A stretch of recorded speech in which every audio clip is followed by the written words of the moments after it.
পুরো এলাকাটা খুঁজে দেখেছি স্যার, কিন্তু কিচ্ছু পাইনি। ট্রাফিক পুলিশরা কি বলছে? স্যার ট্রাফিক পুলিশ, ওখানে দোকানদার যারা দাঁড়িয়ে ছিল তাদের সবাইকে জিজ্ঞেস করেছি, কেউ খুনির ব্যাপারে কিচ্ছু জানে না। তাহলে সূচির ওপর গুলি চললো কোথা থেকে? দেখতে হবে। স্যার আমি বলেছি তো আপনাদের, আমি জানি না সূচির গুলি কখন লাগলো, কিভাবে লাগলো।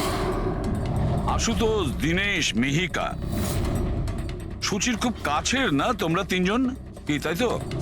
তাহলে এটা বলো, সূচির মৃত্যুতে তোমাদের তিনজনের মধ্যে কার লাভ হতে পারে? তার মানে স্যার? স্যার আমরা ওকে কেন মারতে যাব? ও স্যার, ও আমার নিজের বোন ছিল স্যার, নিজের বোন।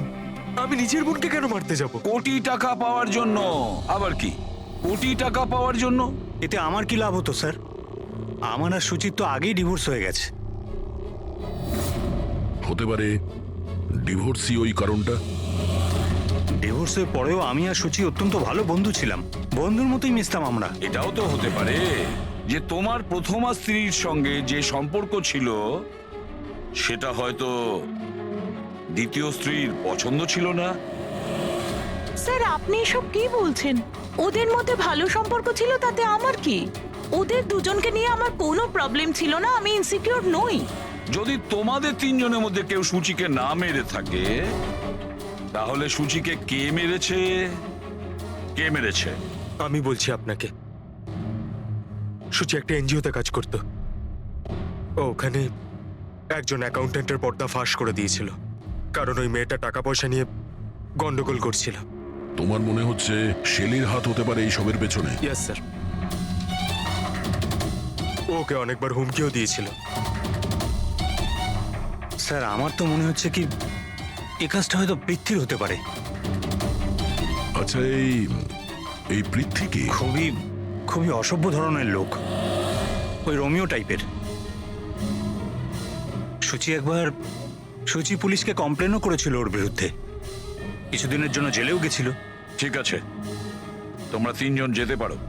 Thank you sir. Thank you sir. Thank you sir.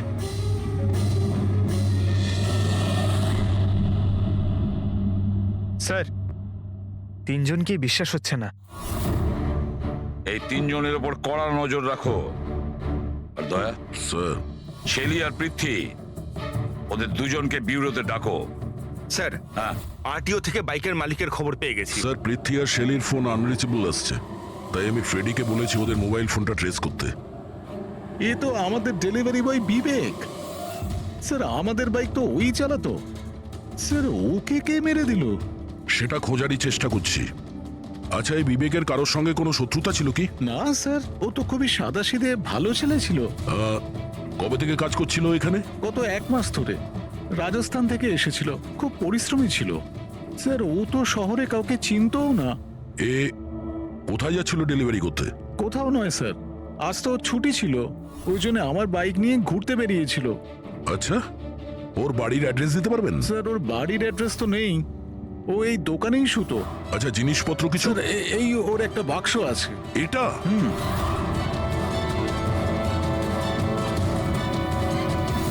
Sir এই লোকটার বক্স আর সবকিছু চেক করলাম, তাতেই সার্কাসের প্যাম্পলেট ছাড়া কিছুই পেলাম না। হয় ও সার্কাস খুবই পছন্দ করত, না হলে নিজের ফ্রি টাইমে প্যাম্পলেট বানিয়ে টাকা রোজগার করত। এটা এমন একটা মার্ডার যাতে কোনো সাসপেক্টই নেই। আচ্ছা, বিবেকের মতো এই ধরনের গরিব লোকদের মেরে কার কি লাভ হতে পারে? সেটাই তো।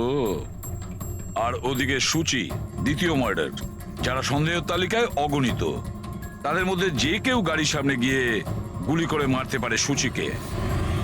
না বস, আই এম সরি বাট আমি তোমার সঙ্গে একমত হতে পারছি না। কোন কথা? সেটা এই যে কেউ একে পাশ থেকে গুলি করেছে। তার মানে? স্যার তার মানে এটা। আরে এটা তো রাইফেলের গুলি। হ্যাঁ স্যার, আর এই গুলিটা সূচির গলায় এই এদিকে এখানটা আটকে ছিল। গুলি রাইফেল থেকে চললে তো অনেক দূর থেকে চালানো হয়েছে। হ্যাঁ একদম ঠিক, দূর থেকেও আর উঁচু থেকেও, এইসবই বলছি। এই দেখো বস, 50 ডিগ্রি অ্যাঙ্গেল থেকে সূচিকে গুলি করা হয়েছে। গুলি এখান থেকে এসেছে, কারের কাঁচের জানলা ভেঙেছে, আর গিয়ে এর গলায় লেগেছে। এই গুলি যে অ্যাঙ্গেল থেকে চলেছে ডক্টর, কত দূর থেকে চলেছে এই গুলিটা? এই ধরো 70 ফিট দূর থেকে। তার মানে কোনো উঁচু বিল্ডিং থেকে চালানো হয়েছে। সে তৈরি হয়ে বসেছিল বিল্ডিং এর ওপরে গুলি চালানোর জন্য। একটা কাজ করো, ওই এরিয়ার ম্যাপটা বের করো। গুলি গাড়ির বাঁদিক থেকে এসেছিল, আর বাঁদিকে প্রায় অনেকগুলো এরকম বিল্ডিং আর হাই রাইজ টাওয়ার আছে স্যার। যে জায়গায় ওদের দুজনে ঝগড়া হয়েছিল সেখান থেকে সূচির লাশ যেখানে পাওয়া গেছে তার মধ্যে প্রায় 15 থেকে 20টা টাওয়ার আছে। এর মধ্যেই কোনো একটা বিল্ডিং থেকে গুলি চালানো হয়েছে।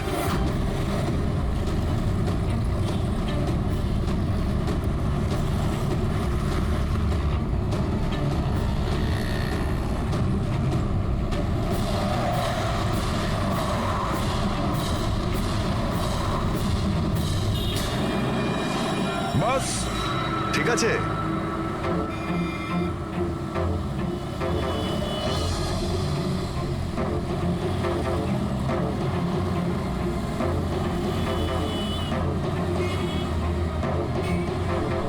এই অভিজিৎ স্যারের হাতে ওটা কি? মার কাছে ফ্রেডি, ঠিক সেই হাইটে যে হাইটে সূচির গুলি লেগেছিল। আর আমার হাতে এই ডিজিটাল ডিস্টেন্স রিডার আছে। এর থেকে এই লেজার লাইট যদি ওই মার্কেট ঠিক যায় তাহলে তার মানে গুলি এখানে এই বিল্ডিং থেকেই চালানো হয়েছে। সব মাথার উপর দিয়ে গেল। ঠিক আছে, এটা এখনই করে দেখছি। হ্যাঁ দয়া, আমি তৈরি। ওকে অভিজিৎ, একটু ডান দিকে এসো, ডান দিকে। হ্যাঁ, ঠিক হালকা আছে। হ্যাঁ একটু বাঁদিকে। ব্যাস ব্যাস ব্যাস, ঠিক আছে। একটু পেছনে, একটু পেছনে। দেখেছো, এই লেজার ঠিক ওই মার্কে হিট করছে না, হিট করছে না ওখানে। গুলি এখান থেকে চালাইনি স্যার। এক্স্যাক্টলি। আরে স্নাইপারের কাছে অত সময় ছিল না নিশানা ঠিক করার জন্য যখন ও সূচিকে গুলি চালিয়েছিল। একটা কাজ করি, অন্য কোনো বিল্ডিং এ যাই। ঠিক আছে, চলো।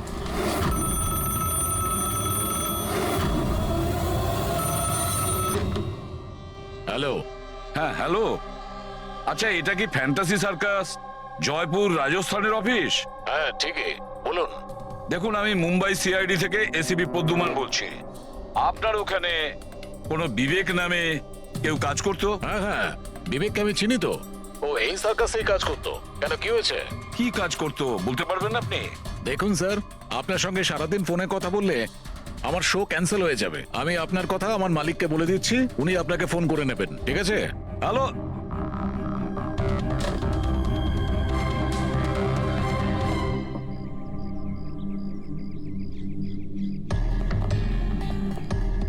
অদ্ভুত স্যার, বিল্ডিং এ কোনো গাড়ি দেখলাম না। মনে হয় গুলি এখান থেকেই করা হয়েছিল।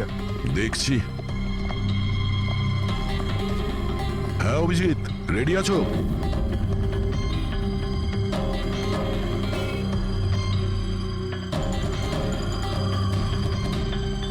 না অভিজিৎ, এখান থেকে টার্গেট ঠিকঠাক লাগছে না। একটু ডান দিকে এসো, ডান দিকে। আর একটু। হ্যাঁ, পারফেক্ট পারফেক্ট। এখানে লেগে গেছে নিশানা। তার মানে হলো সূচি এখানেই ছিল যখন ওর গুলি লাগে। পঙ্কজ, ফ্রেডি, একটু আশেপাশে দেখো ওই স্নাইপার কোনো প্রমাণ ফেলে গেছে কিনা। কিন্তু ভাই দয়া, এখানে তো কোনো স্পিড ব্রেকারও নেই। সে এমন কোন স্নাইপার হবে যে ওই বিল্ডিং এ বসে এত দ্রুত যাওয়া কোনো গাড়িতে নিশানা লাগাবে যেটা সূচির ঘাড়ে গিয়ে লাগবে। হ্যাঁ, এটা তো সত্যি। আশুতোষ, যখন তোমার গাড়িটা এখানে ছিল, হ্যাঁ তখন কোনো কারণে তোমার গাড়িটাকে স্লো করতে হয়েছিল কিংবা দাঁড় করাতে হয়েছিল, কিছু মনে আছে? হ্যাঁ স্যার, আমি যখন ড্রাইভ করছিলাম তো গাড়ির সামনে একটা ভিখারি এসে গেছিল আর আমায় ব্রেক করতে হয়েছিল। ভিখারি? হ্যাঁ, কি হলো? এইদিকে কিচ্ছু নেই স্যার। কিছু নেই? ওদিকেও কিছু নেই স্যার। ওই ভিখারি দেখতে কেমন ছিল? স্যার, ওর এক হাতে তো একটা ক্রাচ ধরা ছিল, অন্য হাতে লাল পোটলা, গলায় গামছা আর মাথায় অর্ধেক টাক ছিল। অভিজিৎ, এই ফ্লাইওভারের নিচে অনেক ভিখারি থাকে, ওদের মধ্যে কেউ একজন হবে। হ্যাঁ, আমি শুনলাম আশুতোষ যা বললো ভিখিরির ব্যাপারে। আমি নিচে গিয়ে দেখছি। এই কে তোমরা? কাকে জিজ্ঞেস করে ওপরে এসছো? তুমি এখানকার ওয়াচম্যান, ডিউটিতে কেন ছিলে না? আমার ইচ্ছে। এই তোমরা কি আমাকে ডিউটি শেখাচ্ছ? সিআইডি সিআইডি জানো তোমার জন্য এখানে একজন মহিলার খুন হয়ে গেছে? আমার জন্য খুন? কেউ এই ছাদ থেকে একজন মহিলাকে নিচে গুলি মেরেছে, কি জানো ওই ব্যাপারে?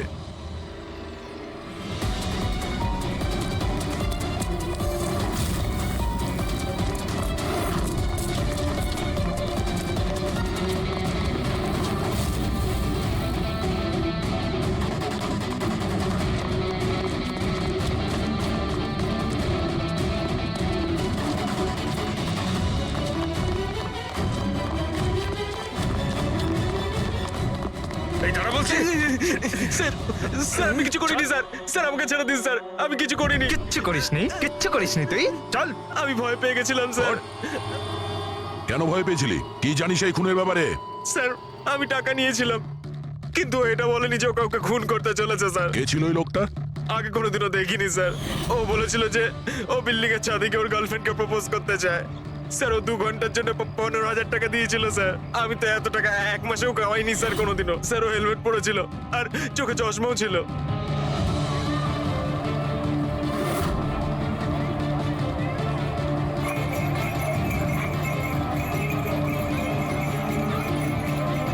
আরে ভাই শোনো, ও দাদা, আচ্ছা এখানে এমন কাউকে তোমরা দেখেছো যে মাথায় লাল গামছা বাঁধে, লাল রঙের একটা বোঁচকা আছে আর লাঠির সাহায্যে হাঁটেও? আরে দাদা শোনো, এমন কাউকে দেখেছো যে মাথায় লাল রঙের গামছা বাঁধে, লাল রঙের একটা বোঁচকাও রাখে আর খুঁড়িয়ে খুঁড়িয়ে হাঁটে? দেখোনি?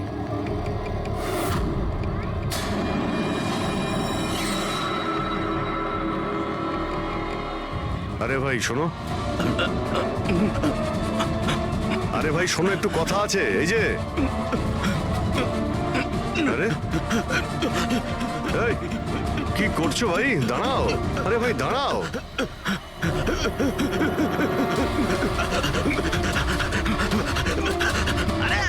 আমি কিছু করিনি, আমার কাছে কোনো টাকা পয়সা নেই, আমি কোনো কিছু চুরি করিনি, আমি একজন ভিখারি।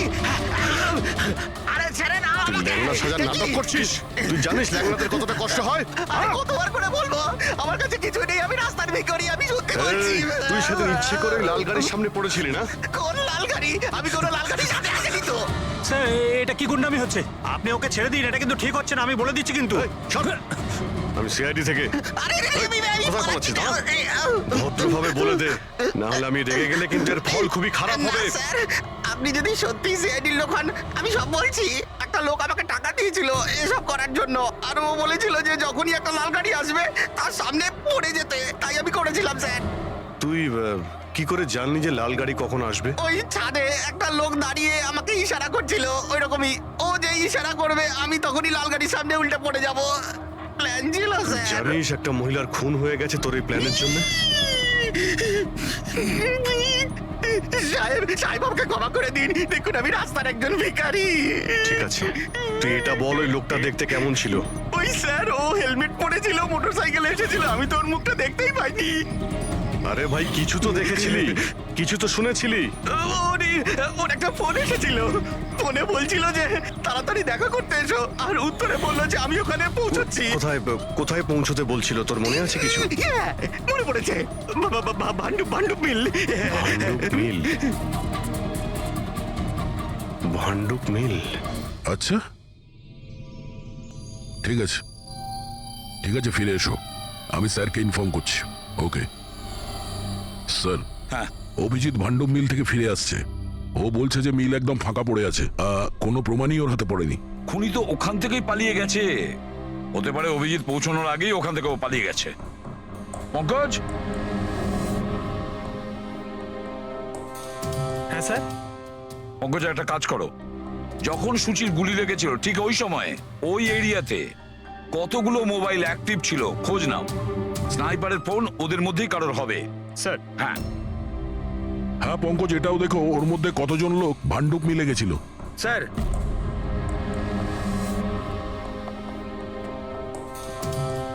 স্যার এ হলো শৈলী, এনজিওর অ্যাকাউন্টেন্ট। সুচি একটা এনজিওতে কাজ করত। ও ওখানে একজন অ্যাকাউন্টেন্টের পর্দা ফাঁস করে দিয়েছিল। আর এই হলো পৃথ্বী, যার বিরুদ্ধে সুচি রিপোর্ট লিখিয়েছিল।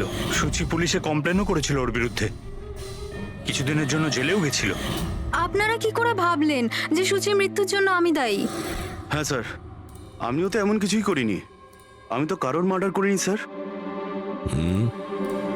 শেলি তোমার চাকরি চলে গেছিল সূচির জন্যে, আর তারপর থেকে তোমার এখনো পর্যন্ত কোনো চাকরি পাওইনি। ধার করে করে সংসারে খরচা চালাচ্ছ তুমি।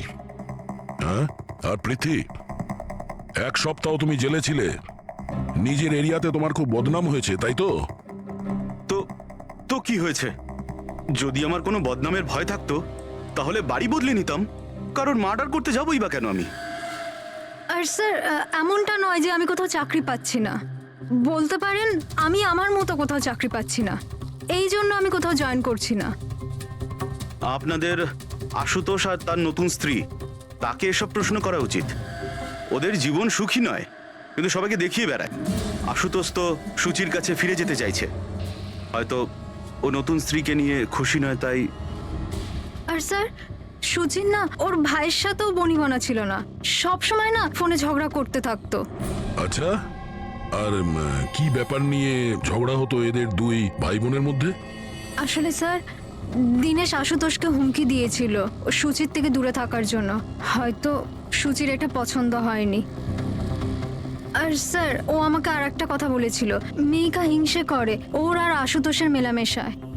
100% মনে হয় এদের মধ্যেই কেউ একজন ওকে মার্ডার করেছে। হ্যাঁ স্যার। আচ্ছা, ঠিক আছে, যেতে পারো তোমরা দুজন, কিন্তু একটা কথা ভালো করে মনে রাখবে, যতক্ষণ না আমাদের ইনভেস্টিগেশন শেষ হচ্ছে তোমরা শহর ছেড়ে বাইরে যাবে না। এই কেসে কারোর কথার উপর ভরসাই করতে পারছি না স্যার। মনে হচ্ছে সবাই মিথ্যে কথা বলছে। হ্যাঁ, সে যেই হোক, খুব বড় প্ল্যানিং করেছিল। প্রথমে ভিখারিকে টাকা দিয়েছে, একটা ওয়াচম্যানকে হায়ার করেছে, আর তারপরে স্নাইপারকে হায়ার করেছিল। আর ঠিক সময় আসতেই ও সুচিকে গুলি করে মারে। স্যার, হ্যাঁ, স্যার যে সময় ওর ওপর গুলি চালানো হয়েছিল স্যার, তখন ব্রিজের আশেপাশে 2000 লোকের মোবাইল অ্যাক্টিভ ছিল। তাহলে ওই সময় কোন মোবাইল ফোন পাণ্ডু মিলের দিকে গিয়েছিল? একটা নাম্বার গিয়েছিল, কিন্তু সেটা প্রাইভেট নাম্বার, তাই ট্র্যাক করতে পারিনি। আর কি বলতে পারো এই নম্বরের ব্যাপারে? এটাই স্যার, ওটা মিল অব্দি গেছিল কিন্তু দাঁড়ায়নি। ওটা সোজা কামরি ব্রিজের দিকে চলে গেছিল, আর ওখান থেকে সিগন্যাল পাওয়া যাচ্ছিল না। কামরি ব্রিজ? স্যার, বিবেকের লাশটাও তো আমরা ওখানেই পেয়েছি। এটা কোনো কোইন্সিডেন্ট হতে পারে না? রাজস্থানে বিবেকের বাড়িতে ফোন করি, ওর ব্যাপারে পুলিশ কি ইনফরমেশন জোগাড় করলো জানতে হবে। দয়া, এই বিবেকও তো খুনি হতে পারে। কেউ বিবেককে খুন করে দিয়েছে? একজন খুনির খুন? অনেক কিছুই হতে পারে ফেডরিক, এই কেসে অনেক কিছু হতে পারে।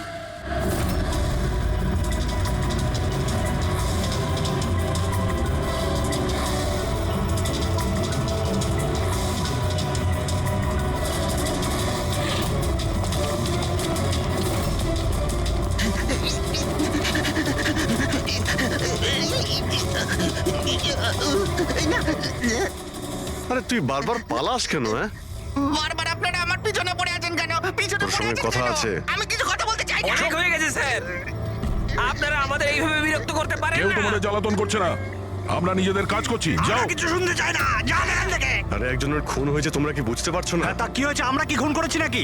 হ্যাঁ, আমরা গরিব মানুষ, ভিক্ষা করে খাই, তার মানে কি আপনারা আমাদের উপর দোষ দিয়ে দেবেন? হ্যাঁ, দেখুন না।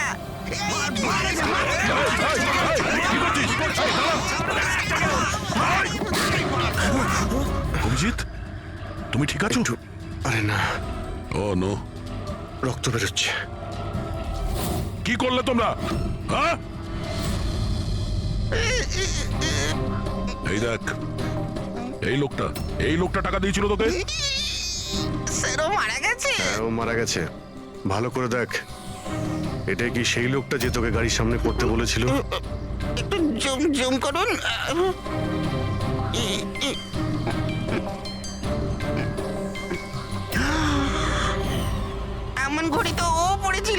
হতে পারে যে লোকটা একে টাকা দিয়েছে সেই প্রমাণটা লোপাট করার জন্য ওকেও মেরে দিয়েছে। চালায় বললাম আমি ধরেছে তো ছাড়তে হ্যাঁ পঙ্কজ, চাইছে না। হ্যাঁ আচ্ছা, ও ঠিক আছে ঠিক আছে, ওকে ওকে, থ্যাংক ইউ। পঙ্কজের ফোন ছিল, বলছিল যে বিবেক রাজস্থানে কোনো সার্কাসে কাজ করত, নিশানাবাদ ছিল। 1 মাস আগেও সার্কাসের চাকরি ছেড়ে দিয়েছিল। বলেছিল মুম্বাইতে একটা বড় চাকরি পেয়েছে ও। আর হ্যাঁ, যাওয়ার সময় ওই রাইফেলটা ওটাও চুরি করে নিয়ে গেছিল। রাইফেল চুরি করে এনেছিল?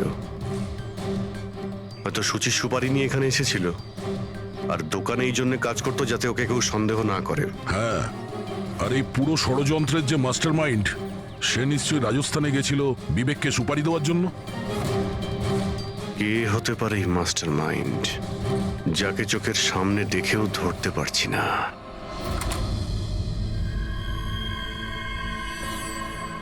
আরে মিস্টার আশু। স্যার আপনারা এখানে? মিস্টার আশু, ওই লোকটার ব্যাপারে জানতে পেরে গেছি যে সুচিকে গুলি করেছিল। বাহ, wow, that's a great news. আপনারা ধরেছেন ওনাকে? বিবেক নাম ওর। আপনারা কোনো বিবেককে চেনেন? না তো। অদ্ভুত ব্যাপার, আপনি কোনো বিবেককে চেনেন না, কিন্তু 15 বার কল করেছেন আপনি আপনার ফোন থেকে বিবেককে। কি বলছেন? আমি যখন বলছি কোনো বিবেককে জানিই না, তাহলে তাহলে আমি ওকে ফোন কেন করবো স্যার?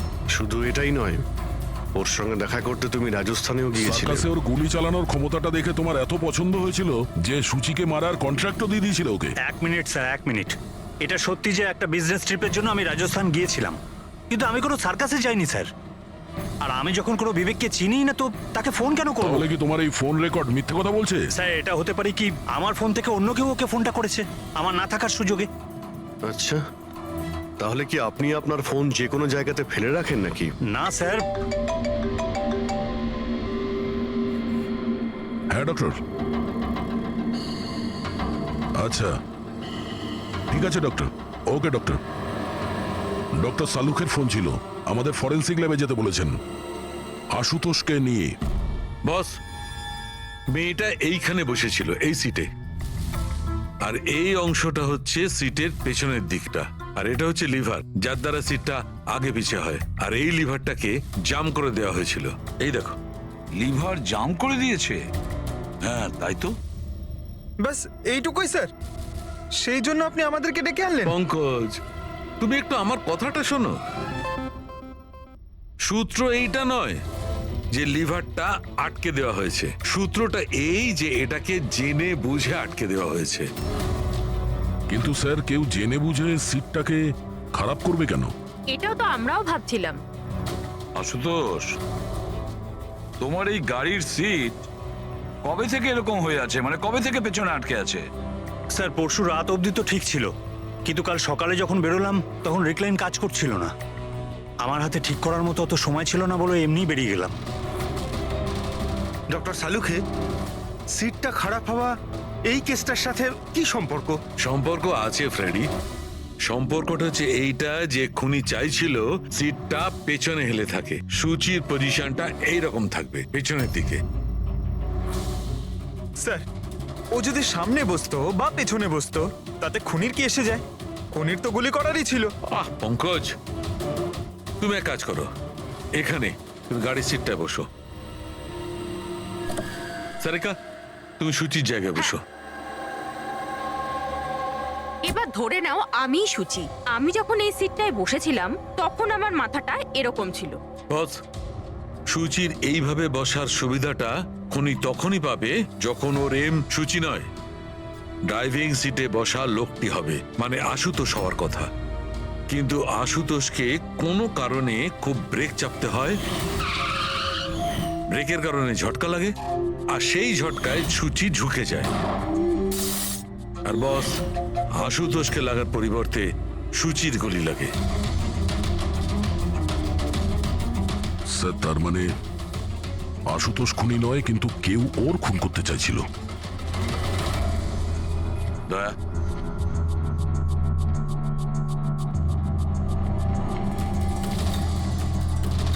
আশুতোষ, হ্যাঁ স্যার। তুমি একটা কথা বলো।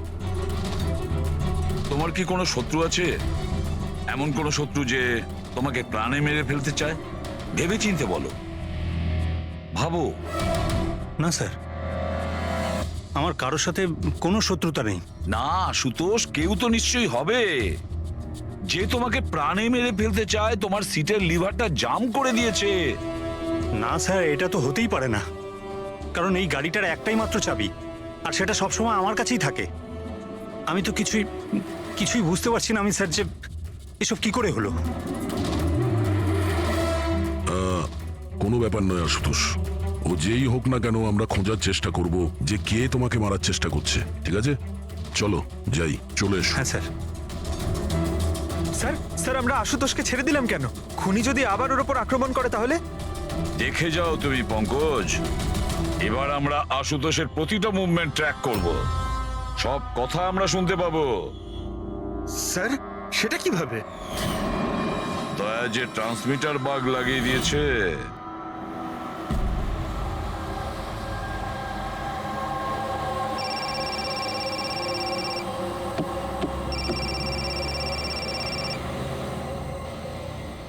হ্যালো, হ্যাঁ বলো। আচ্ছা, ওকে চলে এসো বাড়িতে। ওখানে? কিন্তু ওই জায়গাটা তো বন্ধ না? ঠিক আছে, আচ্ছা।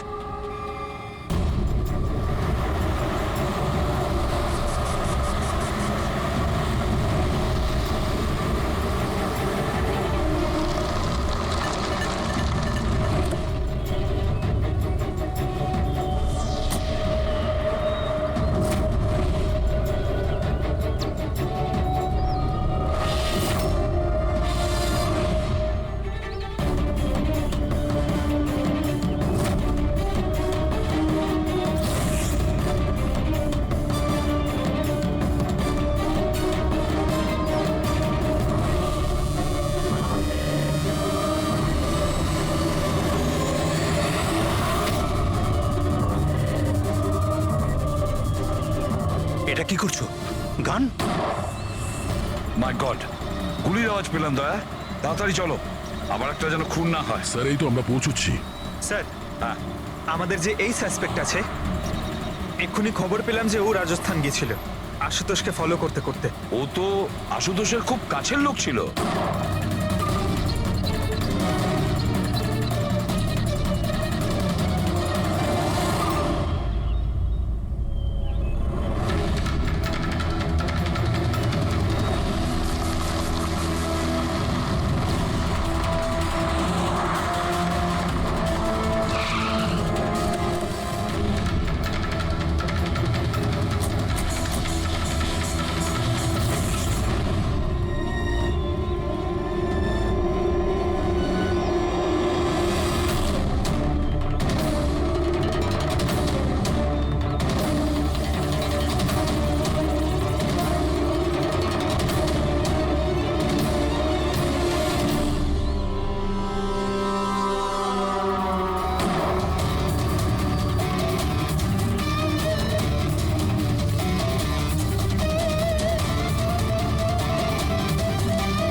দিনেশ, স্যার আমি সুচির ভাই। মরে গেছে স্যার। আমি কিছু করিনি স্যার, এই আমাকে মারতে চেয়েছিল। এই আমায় মারতে চেয়েছিল। কেন মারতে চেয়েছিল এ? স্যার এর মনে হতো যে এর বোনের সর্বনাশের জন্য আমিই দায়ী। বিয়ের পর সুচি ডিপ্রেশনে চলে গেছিল, আর তাই ও নিজেই নিজেকে মারারও চেষ্টা করেছিল। আর এই সমস্ত আমি কিছুই জানতাম না স্যার, একদমই জানতাম না। আর আমার এই না জানার কারণেই এই দুজনের মৃত্যুর কারণ আমি হয়ে গেলাম স্যার, এটা সম্পূর্ণ না জানার কারণেই। পঙ্কজ, একে ছায়া নিয়ে বসাও, ঠিক ফরেন্সিক ল্যাবে পাঠিয়ে দাও।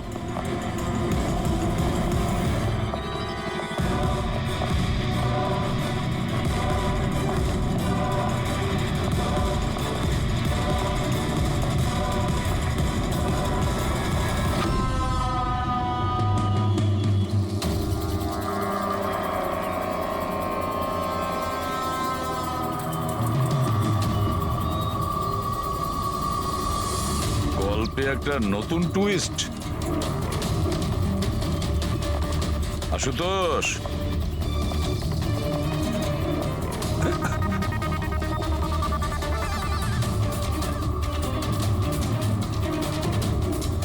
এটা কি চেনো? না স্যার, আমি ঠিক জানি না। জানো না? এক্ষুনি জেনে যাবে। পঙ্কজ, চেক করো ওকে। কিন্তু কেন? হাতছু করুন, জানতে পেরে যাবেন আপনি। স্যার, আমি তো কিচ্ছু করিনি, আমি নিরপরাধ। আপনারা কেন আমার তল্লাশি নিচ্ছেন? আমার কথা বিশ্বাস করুন স্যার, আমার কাছে কিচ্ছু।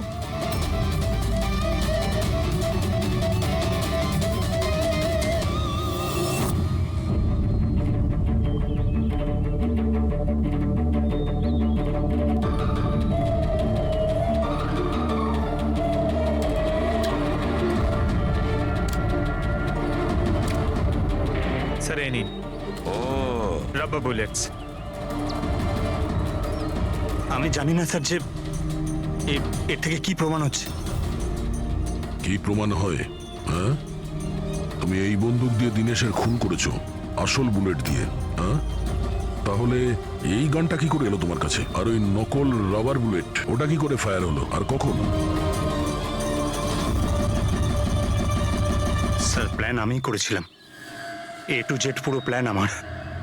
সুচির মৃত্যু, দিনেশের মৃত্যু, আর ওই প্ল্যানটাও এই জন্য যে আপনাদের মনে হয় যে সুচির মৃত্যুটা ভুল করে হয়েছে, কিন্তু আসল টার্গেট আমিই ছিলাম। আর আপনাদের সন্দেহ যাতে দিনেশের উপর যায়। কিন্তু সমস্ত প্ল্যানটা নষ্ট হয়ে গেল, সবকিছু জলে গেল। কেন মেরেছো তুমি সুচিকে? সুচিকে মেরে তুমি কি পেলে? সুচি আমার মেয়ে রুহিকে নিয়ে চিরকালের জন্য দেশ ছেড়ে চলে যেতে চেয়েছিল, আর এই কথাটাও আমার কাছে লুকিয়েছিল। আপনারাই বলুন স্যার, আমার একমাত্র মেয়েকে নিজের থেকে দূর কিভাবে করতে দিতাম? আর সেই জন্য তুমি বিবেক মানে একজন শার্প শুটারকে টাকা দিয়েছো নিজের স্ত্রী সুচিকে মেরে ফেলার জন্য, আর যেই ও তোমার কাজ শেষ করেছে ওকেও মেরে দিয়েছো। তুমি দিনেশকে কি এমন কথা বলেছিলে যে ও মারার জন্য তোমাকে এখানে চলে এলো? আমি আমার ওয়াইফকে দিনেশের কাছে পাঠালাম। কি? হ্যাঁ দিনেশ, আমি এক্ষুনি জানতে পারলাম যে আশুতোষই তোমার বোনকে মেরেছে, আর ও তোমাকেও মারতে চায়। না না, আমি ওকে ছাড়বো না, মেরেই ফেলবো আমি ওকে। দিনেশ, পাগল হয়ে গেছো নাকি? খুন করবে তুমি? ও আমার বোনকে মেরে ফেলেছে, আমি ওকে ছাড়বো না। আমার বোনকে এভাবে মেরে ফেলার আগেও একবারও ভাবলো না। না, যাই হয়ে যাক না কেন, আমি ওকে ছাড়বো না, দিনেশ, আমি ওকে কিছুতেই দিনেশ, ছাড়বো না। দাঁড়াও, আমার কথা শোনো। আর সুযোগ পেয়ে ওর বন্দুকটা বদলে দিল। তাহলে দিনেশ তোমার উপর যে গুলিটা চালাচ্ছিল সেটা নকল ছিল? হ্যাঁ, মারপিটের সময় আমি ওই গানটা বদলে দিয়েছিলাম, যাতে আপনাদের মনে হয় কি আত্মরক্ষার জন্য আমি দিনেশকে মেরেছিলাম, আর আপনাদের সামনে আমি নিরপরাধ বলে সাব্যস্ত হই। কি রেখে গেলে তোমার ছেলের জন্য? না মা না বাবা। ওই সন্তানকে পাওয়ার জন্য তুমি ওরই মাকে মেরে ফেলেছো, আর এই অপরাধে তুমিও আজীবন জেলের গড়াদের পেছনে থাকবে। বলো আশুতোষ, কি পেলে তুমি নিজের ছেলেকে এইভাবে অনাথ করে? কি পেলে?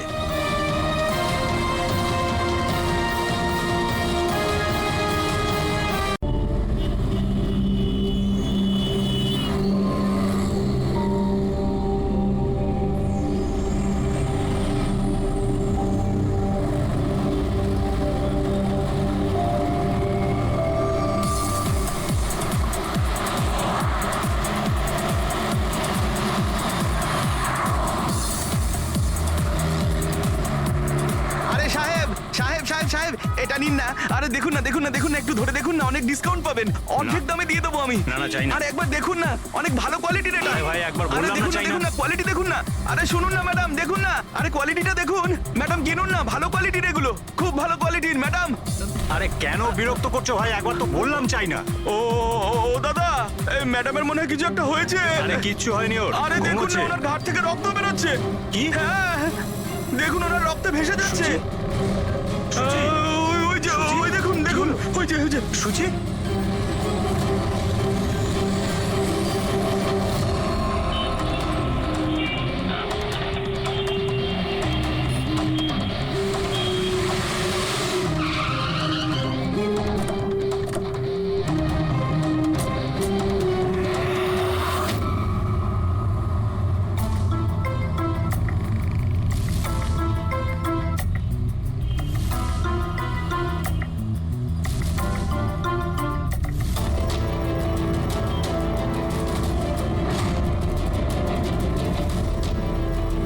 অনেক রক্ত বেরিয়েছে, মনে হচ্ছে গুলি অনেকক্ষণ আগে চলেছে।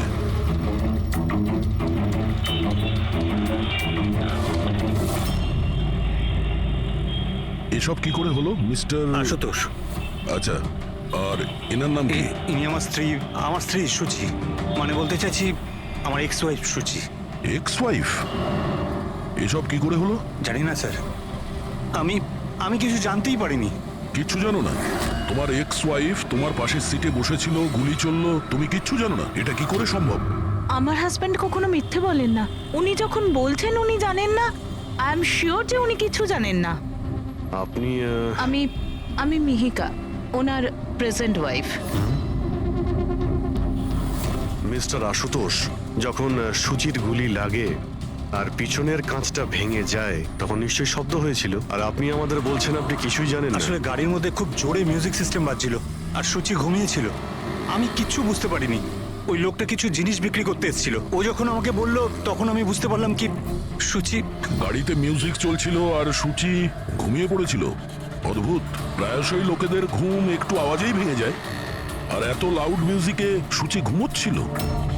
স্যার, আপনাদের কথা থেকে বোঝা যাচ্ছে যে আপনারা আমাকেই সন্দেহ করছেন। স্যার, আমি এটা কেন করব? সুচি আর আমার ডিভোর্স নিশ্চয়ই হয়েছিল, কিন্তু আমরা ভালো বন্ধু ছিলাম আর আমাদের যোগাযোগও ছিল।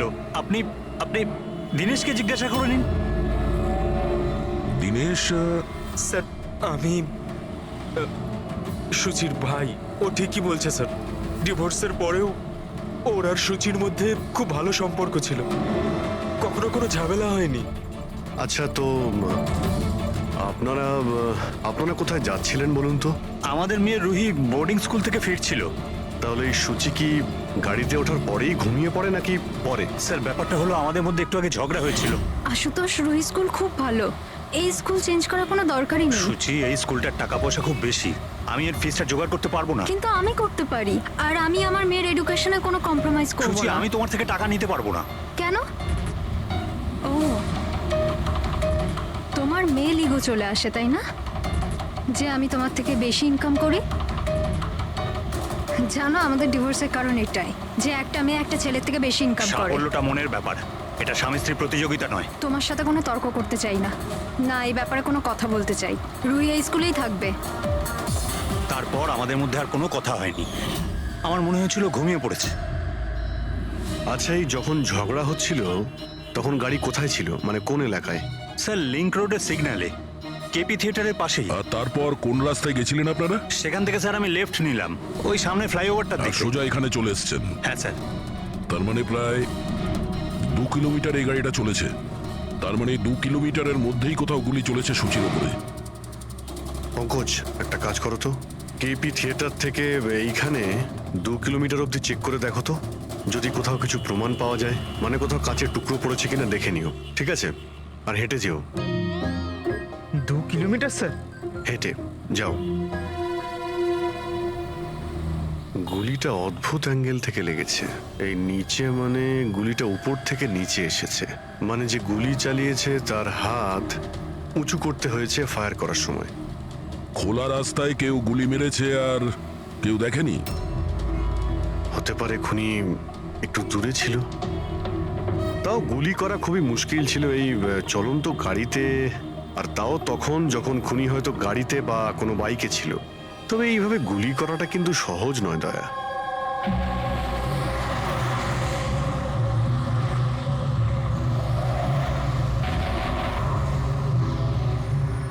রাস্তায় কোথাও গাড়ি দাঁড় করিয়েছিলে তুমি? সিগন্যালে দাঁড়িয়েছিলাম একবার, ব্যাস, আর কোথাও নয়। যদি সিগন্যালেও কেউ গুলি চালায় কিংবা অন্য কোথা থেকেও যদি গুলি চালায় তাহলে এম করার সময় তো টাইম লাগবে। তাহলে কেউ গুলি মারতে কাউকে দেখলো না কি করে?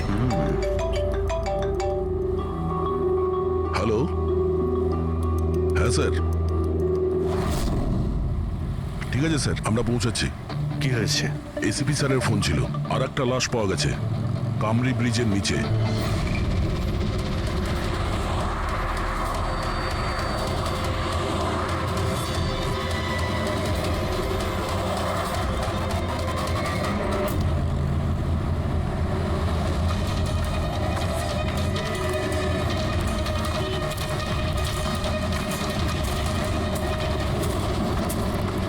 হ্যাঁ দয়া, স্যার, আপনি জানলেন কি করে এই লাশটার কথা?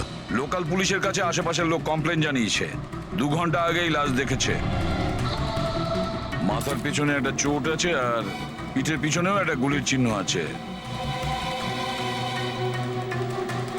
স্যার, একটা কথা মাথায় ঢুকছে না, কেউ একে এখানেই মেরেছে নাকি অন্য কোথাও মেরে এখানে নিয়ে এসেছে? দেখতে হবে ফেডরিক। স্যার, রাস্তায় একটা বাইক পাওয়া গেছে, আমার মনে হচ্ছে এই লোকটারই বাইক হবে।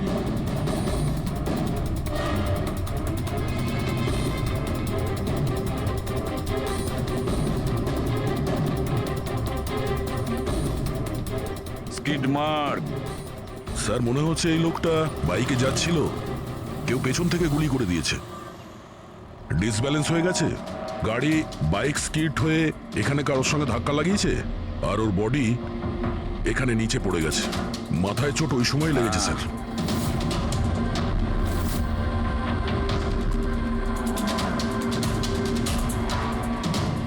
স্যার, কিছুতেই বুঝতে পারছি না এই লোকটা কে। এর কোনো রকম আইডেন্টিফিকেশন নেই। আমি মিসিং পার্সনস ব্যুরোতে জিজ্ঞেস করে দেখবো কি? ফেডরিক, এত তাড়াতাড়ি কেউ মিসিং পার্সনস ব্যুরোতে রিপোর্ট করে না। একটা কাজ করো, আরটিওতে গিয়ে এই বাইকের রেজিস্ট্রেশন চেক করো। ওখানেই সমস্ত ডিটেলস পাওয়া যাবে যে মালিক কে। ওই কেসটার ব্যাপারে কি হলো কিছু জানতে পারলে? না স্যার, খুব অদ্ভুত কেস, বুঝতে পারছি না গুলি কে চালিয়েছে আর কোথা